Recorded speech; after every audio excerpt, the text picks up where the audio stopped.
Di tengah invasi kaiju besar-besaran, 5 Dakaiju berangka menyerang prefektur Tokyo secara bersamaan.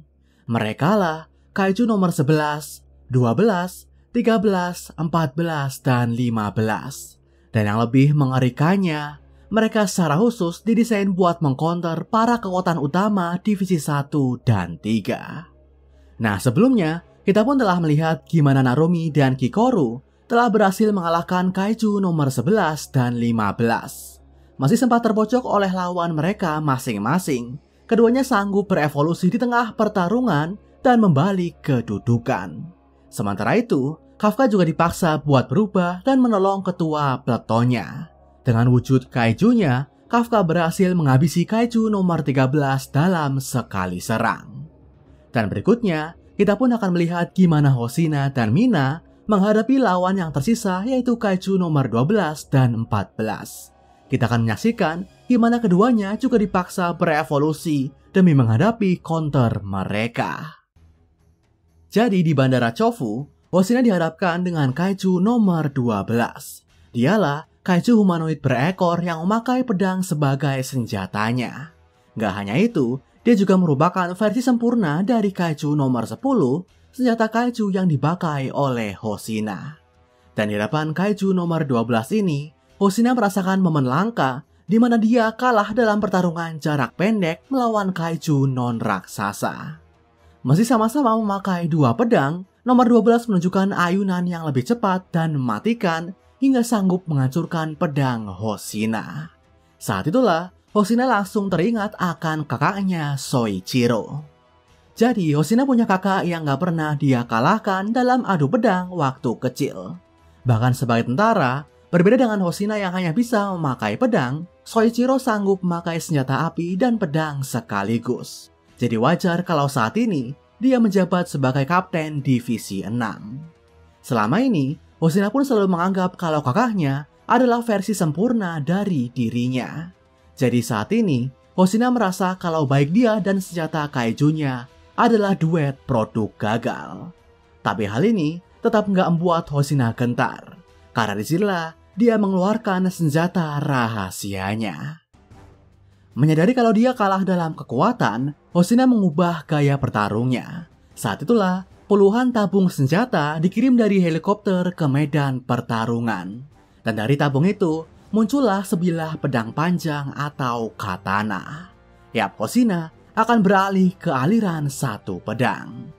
Meski aliran ini adalah spesialisasi dari kakaknya, Hoshina terpaksa memakainya sebagai rencana cadangan. Karena demi menghadapi musuh yang didesain sebagai counternya, dia perlu menambah faktor kejutan.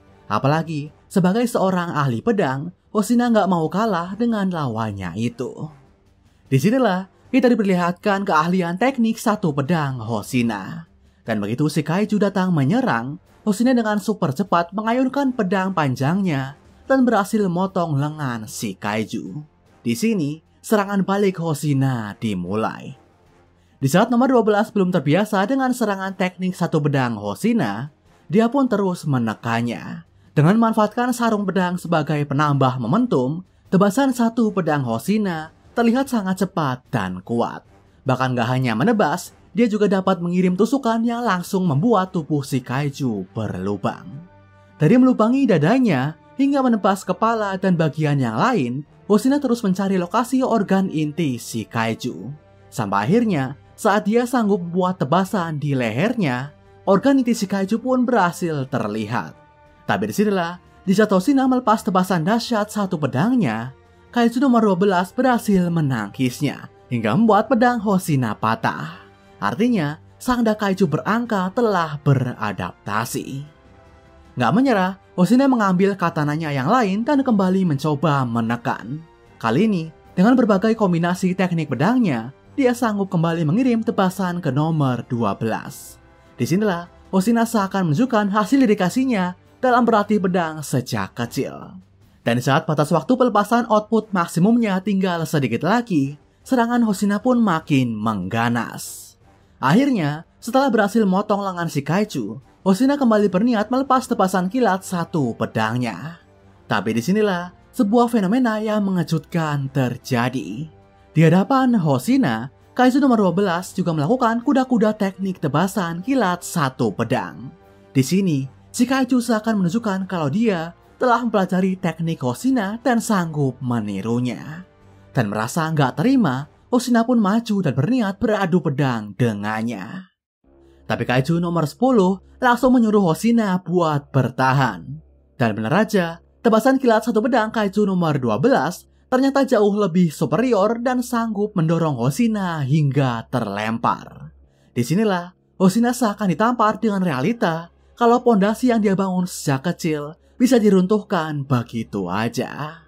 Hoshina juga kembali mengingat akan kakaknya yang selalu bisa menang darinya dalam duel pedang. Saat kecil, meski Hoshina terus menantang sang kakak, dia nggak pernah bisa menang. Karena itulah, saat si kakak meledek Hoshina, kalau dia perlu berlatih sebelum menantangnya lagi, dia pun bersumpah akan melampauinya. Dan mulai dari situlah, Hoshina selalu mengasah teknik satu pedangnya layaknya orang kesetanan. Jadi fakta kalau si Kaiju sanggup mengalahkannya di duel ini amat membuat Hoshina nggak terima. Hoshina pun kembali mencoba bangkit. Tapi ternyata di hadapannya, Kaiju nomor 12 telah lebih dulu mengirim serangan lanjutan.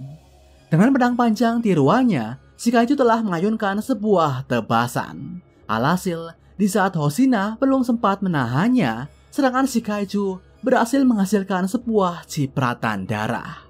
Dan mulai dari sinilah, emosi Hoshina seakan dibuat makin kacau. Mencoba nggak menyerah, Hoshina berniat meraih pedangnya yang terlepas. Tapi disinilah, dia melihat tangan kanannya telah terpotong. Alhasil, Hoshina pun merasa kalau nyawanya telah tamat. Seakan udah pasrah, Hoshina mencoba merelakan segalanya dan biarkan si Kaiju mengakhirinya. Masih di dalam hatinya, Hoshina juga merasa kalau dia nggak ingin semuanya berakhir. Dan di saat Hoshina sadar kalau dia ingin terus mengayunkan pedangnya, sebuah suara seakan membangunkan dirinya. Disinilah Kaiju nomor 10 tertawa dan menyuruh Hoshina buat berterima kasih. Dan saat itulah Hoshina sadar dan melihat gimana ujung ekor senjata Kaijunya telah terpotong, sementara tangan kanannya masih baik-baik aja. Jadi ternyata Hoshina sempat hilang kesadaran dan mengira kalau tangannya lah yang tertebas. Karena realitanya, Kaiju nomor 10 telah mengorbankan ujung ekornya buat melindungi Hoshina. Disinilah, nomor 10 pun bertanya ke Hoshina serangan apa yang akan dia kirim berikutnya. Tapi Hoshina yang udah putus asa merasa kebingungan dengan pertanyaan itu. Hoshina bilang ke nomor 10 kalau dia udah gak punya teknik lain yang bisa mempan ke musuhnya. Karena itulah, terus menyerang pun hasilnya bakal percuma. Tapi nomor 10 bilang kalau itu nggak masalah. Sebagai maniak bertarung, punya lawan yang super kuat adalah hal yang justru membuatnya bersemangat. Karena itulah bagi nomor 10, sampai Hoshina dan dirinya masih bernafas, mereka nggak boleh berhenti dan harus terus bertarung. Karena sebuah pertarungan adalah hal yang menyenangkan baik buat dirinya dan Hoshina juga. Dan kata-kata Kaiju nomor 10 inilah yang pada akhirnya membuat Hoshina sadar. Selama ini, alasan Hoshina terus menantang kakaknya bukanlah buat mengalahkannya. Alasan Hoshina gak menyerah meski disebut gak cocok sebagai tentara bukanlah buat menunaikan tugasnya. Dalam lubuk hatinya yang terdalam, Hoshina merasa kalau mengayunkan pedang adalah hal yang amat mengasyikan. Karena itulah, meski kalah berkali-kali, Hoshina gak mau menyerah dan membuang pedangnya.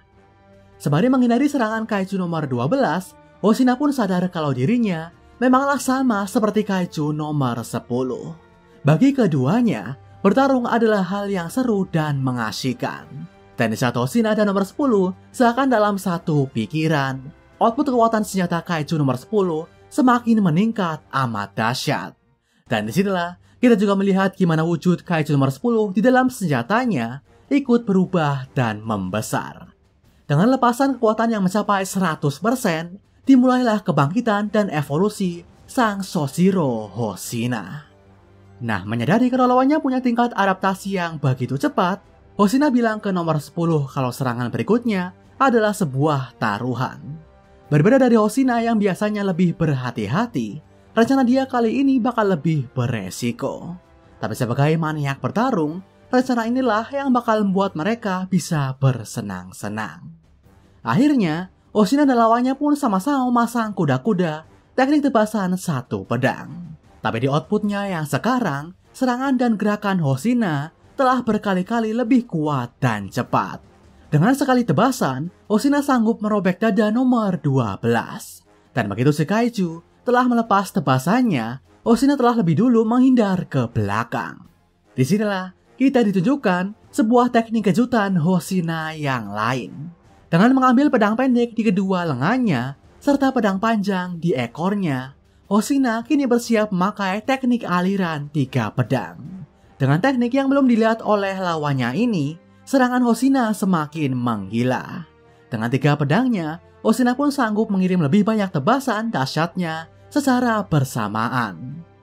Merasa terpojok, nomor 12 ikut memperbanyak pedang dan lengannya hingga menjadi 3 pasang. Lewat teknik baru itulah, si kaiju menyerang Hoshina dengan tebasan massalnya. Tapi di output seragamnya yang mencapai 100%, refleks dan gerakan Hoshina udah cukup buat menghindarinya. Hingga tibalah saatnya, Hoshina melepas sebuah serangan pamungkas. Dengan memfokuskan output kekuatan di lengannya, Hoshina melepas sebuah evolusi dari tekniknya. Dengan pedang-pedangnya, dia sanggup mengirim 12 tebasan kilat secara beruntun ke dalam satu area lawannya. Dan begitu dada dan leher si kaiju itu terbelah, hingga organ intinya terekspos, serangan penghabisan pun dilakukan. Awalnya, ekor kaiju nomor 12 sanggup menahan serangan terakhir itu. Tapi disinilah, Hoshina tersenyum dan bilang kalau dia telah menang. Dan ternyata, dari atas kaiju nomor 12, ekor senjata kaiju Hoshina yang telah dipotong terbang ke arahnya. Dan dengan sebilah pedang di ujungnya, ekor tersebut pun menusuk leher kaiju nomor 12 hingga menembus organ intinya. Inilah strategi pamungkas kombinasi Hoshina dan kaiju nomor 10. Dengan organ inti yang telah hancur, kaiju nomor 12 awalnya sempat mencoba menyerang lagi. Tapi dengan luka yang udah terlalu fatal, si kaiju pun berakhir ambruk dan resmi dikalahkan. Nah, setelah Hoshina menang, sang kakak yang sedang bertugas di Hyogo diberitahu akan kabar itu. Tapi Soichiro langsung bilang kalau wajar Hoshina menang. Karena dalam adu pedang, adiknya adalah jenius yang terbaik di sepanjang sejarah keluarga Hoshina. Jadi, sebagai sosok yang sering dilawannya, Soichiro amat tahu kemampuan dan kegigihan Hoshina. Karena itulah saat kecil, melihat perkembangan pesat sang adik, Soichiro sengaja mengecek kelemahan Hoshina agar membuatnya menyerah dan berhenti menantangnya. Tapi hal itu justru malah membuat Hoshina makin berapi-api. Kini, Soichiro pun mengakui kalau teknik berpedang Hoshina telah melewatinya. Meski dia juga menyesal karena ulahnya membuat dirinya dibenci oleh adiknya sendiri. Itu dia evolusi dan kemenangan sang Soichiro Hoshina. Sementara itu, dengan menangnya Hoshina, kaiju berangka yang menyerang pun kini tinggal menyisakan kaiju nomor 14. Dialah kaiju berbentuk monolit dengan 4 wajah yang terus melayang di langit Tachikawa. Dan dari setiap mulut wajahnya itu, si kaiju sanggup mengirim semburan api yang menyerang gedung-gedung di sekitarnya. Nggak hanya itu, kaiju nomor 14 juga sanggup berteleport dari satu tempat ke tempat yang lain dengan cepat. Alhasil, dia nggak akan bisa ditarget dengan memakai railgun. Bahkan ketika diserang lewat senjata api, si kaiju juga sanggup masang pelindung di sekitarnya. Karena itulah, di saat penyerangan mulai menyerempet ke shelter para warga sipil, Mina pun langsung turun ke TKP. Dengan menaiki harimaunya Bako, Mina memberi instruksi ke anak buahnya sembari mencari posisi buat menembak. Mina menyuruh para tentara buat memberi tembakan peringatan agar si kaiju terpancing ke titik tertentu. Sementara para operator diberi tugas buat mencari pola gerakan teleportasi dari si kaiju. Jadi di sini kita seakan diperlihatkan kepemimpinan sang kapten divisi 3. Nah, sebelum menjadi tentara, Mina sebenarnya adalah anak yang penakut. Tapi bersama dengan Kafka, dia bertekad buat masuk ke pasukan pertahanan. Meski pada akhirnya hanya dialah yang diterima dan Kafka bilang kalau dia akan menyusul Mina nanti. Tapi begitu dirinya diangkat menjadi tentara, berbagai hal yang menakutkannya terus terjadi. Secara mengejutkan, Mina sanggup mengeluarkan output senjata api dengan amat begitu dahsyat. Saat itulah, dia diperiksa oleh markas pusat dan diketahui kalau dirinya menyimpan bakat besar sebagai senjata rahasia pasukan pertahanan.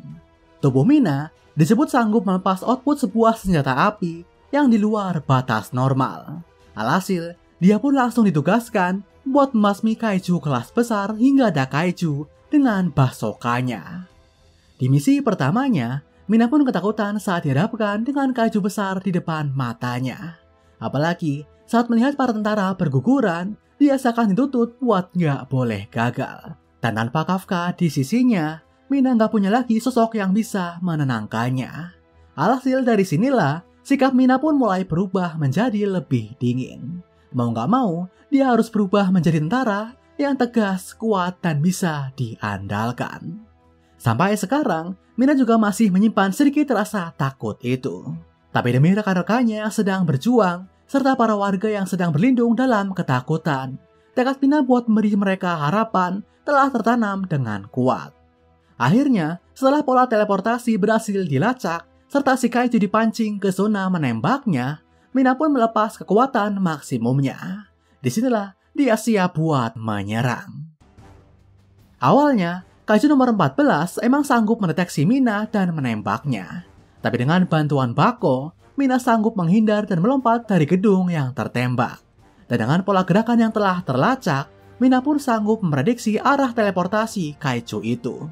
Alhasil, begitu si kaiju berteleportasi, Mina sanggup mengincar tepat ke arah si kaiju berpindah. Dan saat itulah, dengan tembakan basoka super dahsyatnya, Mina berhasil melubangi si kaiju dan mengalahkannya. Akhirnya dengan inilah, 5 Dakaiju berangka yang menyerang Tokyo berhasil dikalahkan. Tapi di saat para personil merayakan kesuksesan ini, sebuah petaka baru langsung dimulai. Dari monitor markas pusat, kaiju nomor 9 akhirnya menampakkan diri. Setelah membaca kamera pasukan pertahanan, si kaiju memberi pujian ke lawannya itu. Tapi di luar dugaan, nomor 9 juga bilang kalau performa para tentara udah berada dalam ekspektasinya. Jadi di sini, dia seakan bilang kalau kalahnya para Dakaiju buatannya adalah hal yang udah masuk rencananya. Dan yang lebih mengerikan, nomor 9 juga bilang kalau berikutnya, dia tinggal merebut sebuah kekuatan buat mengakhiri segalanya. Saat itulah, dari tubuh kaiju nomor 14 yang telah berlubang, muncul cahaya yang bersinar dari dalam. Dan dari cahaya itu, kaiju nomor 9 menampakkan dirinya di Tachikawa. Disinilah kejadian serupa seperti saat Isao ditangkap seakan bakal terjadi kembali. Karena di hadapan kaiju nomor 9, Mina Ashiro telah berdiri.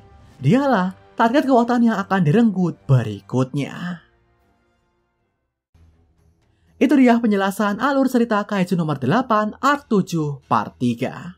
Di sini, kita telah melihat evolusi Hoshina dan kehebatan Mina dalam menaklukkan Dakaiju berangka sendirian. Tapi di balik kesuksesan para tentara utama itu, rencana kaiju nomor 9 ternyata belum selesai. Bahkan di saat para tentara udah babak belur, rencana utamanya seakan baru dimulai. Dan kali ini, dia mengincar Mina Ashiro sebagai target berikutnya. Jadi gimana Kafka dan para tentara lain bereaksi? Nantikan di part berikutnya. Oke, sekian aja video dari Rekom Manga kali ini. Nantikan pembahasan manga lainnya dari channel ini. Akhir kata, sampai jumpa.